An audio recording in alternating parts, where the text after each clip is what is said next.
It may come as a shock to you, but the narcissist doesn't see you the way you see yourself. The narcissist doesn't see himself the way you see him. And frankly, it's doubtful whether the narcissist sees anyone at all. My name is Sam Vaknin. I'm the smiling blue professor of psychology and the author of the inestimable Malignant Self-Love, Narcissism Revisited, the Bible of the field, and the book that coined the phrase narcissistic abuse. Today we're going to discuss the narcissist's point of view, how he perceives you and the relationship. Are you truly a significant other, or maybe just an insignificant other? Are you an intimate partner? Is there intimacy and is there partnership in a relationship with a narcissist? But most importantly, what does he think about you secretly in the inner recesses of his undisclosed mind, the occult areas of his demented soul? I know you like this. You like to think that narcissists are possessed by demons. They're not possessed by demons. They are demons. I'm kidding. I'm just kidding. Narcissists are flawed human beings with lacking equipment. Nothing more, nothing less. Terrified, traumatized kids who throw temper tantrums and can't perceive other people as separate from them. And so let's delve straight in. When the narcissist sees you for the first time, he takes a snapshot of you, he internalizes a snapshot, and he continues to interact with the snapshot. Blah, blah, blah. You know this from previous videos. He also photoshops the snapshot, a process known as idealization. By idealizing you, he can idealize himself. If you are perfect and he is in possession of a perfect object, you, then he is perfect, or maybe even uber perfect, more perfect than even you. But then gradually life intervenes, reality intrudes, you begin to deviate and diverge from the idealized snapshot, which pisses the narcissist off. And then he begins to change the way he sees you, the external object. Mind you, the internal object, the introject, your representation in the narcissist's mind, the snapshot, the avatar, that doesn't change until very late in the relationship. But the way he perceives you begins to change. He cannot really accept you as separate from him. You are an extension, you're an organ, but it's like someone with a chronic illness who is very angry at his heart or his liver or his lungs because they give him trouble. So when you get chronically ill with your kidneys, for example, you may develop a hate-love relationship with your kidneys. You may resent your kidneys for giving you a tough time. It's the same thing.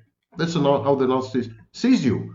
Another arm, another leg, if you're extremely lucky, another heart.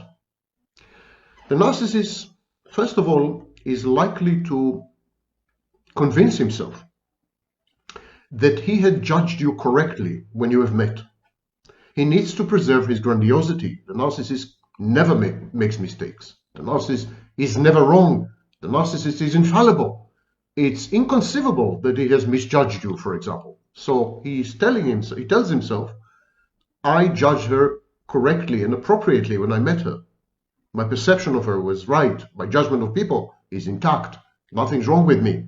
She has changed. She has changed. Why has she changed? Well, I don't know, the influence of bad friends. Her family is poisoning her against me. Circumstances. She is mentally ill or she is physically ill. The medication she's taking. Exposure to left-wing radical ideas in college. What have you. Whatever the reason may be, the narcissist convinces himself that you are being transformed, that you're in the process of metamorphosizing into another person. And so the gap between the snapshot and you in reality, the gap between your introject, the internal object that stands in for you in the narcissist's mind, and you, this gap grows not only because of what you are doing. This abyss opens up also because of the internal narrative of the narcissist. And this narrative is about how you are changing for the worse. Narcissists are paranoid. They have persecutory delusions. They regard the world as a hostile place, out to get them, as Donald Trump. The second process that happens with the narcissist, his point of view, is that you constantly blame shift. He thinks you're guilty. He thinks you've done something wrong.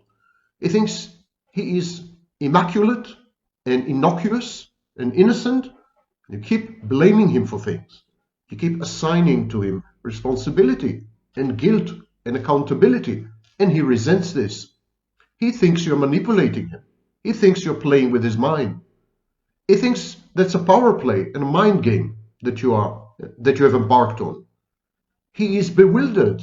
He's disoriented. You are his mother. You're a mother figure. Why are you doing this to him? And so whenever you disagree with a narcissist, or criticize something, or suggest something, or prefer or suggest, give advice, the narcissist, or even offer help, the narcissist perceives this as shifting the blame. Counterfactually, the facts are in the narcissist's mind that he is blameless, that he is guiltless, that he doesn't deserve any of this, and that what you're doing borders on malice. Mind you, everything the narcissist thinks about you, everything he says about you, may be true. Even narcissists get it right from time to time. And because it may be true, even in principle, it provokes in you profound self-doubt. You begin to ask yourself, maybe he's right. Maybe he has a point. Maybe I'm the narcissist. Maybe I'm misbehaving. Maybe I'm too onerous, ornery, tough, harsh, strict. Maybe I should change my ways. And this is how the narcissist molds you, makes you malleable and mutable. The narcissist presents himself at all times as a victim of his superiors, a victim of the state, a victim of circumstances. He was born in the wrong period in history. And you're, of course, swept in this tsunami wave of self-imputed victimhood. Today it's known as TIV. It's a new personality construct. And so the narcissist casts himself as a victim. And he does this because it affords him the high moral ground. And it's a tool of manipulation. It's also an integral part of his confabulation. He rewrites his history. He recomposes his narrative in a way that casts him in a good light, and all others in a bad light. He is the angel, all the others are demons. He has always been right, they have always been wrong. He deserved much more, they got it. He has been discriminated against, underappreciated, and generally mistreated. That's the victim stance. And he sees you as a victimizer. He sees you as an abuser, which makes communication with the narcissist very difficult because you don't have common ground and you don't have a common language. Even your most innocuous acts, even things you do which are unrelated to the narcissist, are going to be fitted into the victimhood narrative. The narcissist is going to hyper-vigilantly monitor you, supervise you, spy on you, follow you around in order to gather incriminating evidence. Everything you say and everything you do can and will be used against you in the narcissist's court. You have been warned, Miranda. And so this is the I am the victim thing and you are my abuser. And he also thinks that you guilt trip him. He thinks that you are an emotional blackmailer, that you actually sacrifice in order to leverage your sacrifice to make him behave in specific ways. He thinks that you love him because you want something from him. It's not real love, it's conditional love. It's manipulative love, if it is love at all. He thinks you make him feel guilty because by making him feel guilty, you can modify his behaviors, and you're goal-oriented. In his eyes, you're very, very close to a psychopath. And that is regardless of how empathic you are, how caring, how compassionate, and how loving. Don't think you can, by caring for the narcissist and by sharing with the narcissist, you can somehow change his mindset or state of mind. You can't.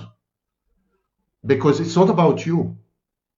It's about an internal world populated with avatars, a paracosm, an alternative reality where the narcissist writes scripts for movies. He's a movie director, an actor, and you're just an actress or a prop on his theater play stage. So it's not about you. Still, the narcissist perceives himself as a victim who is being emotionally manipulated and blackmailed via guilt tripping. He accuses you when you disagree with this assessment of you. He accuses you of being of lacking self-awareness. You have no introspection, he tells you. You can't see yourself really. You don't look at yourself in the mirror. You are totally unaware of yourself. You have no self-awareness. You really need to get to grips with who you are. You really need to accept how flawed and wrong and sometimes malevolent you are.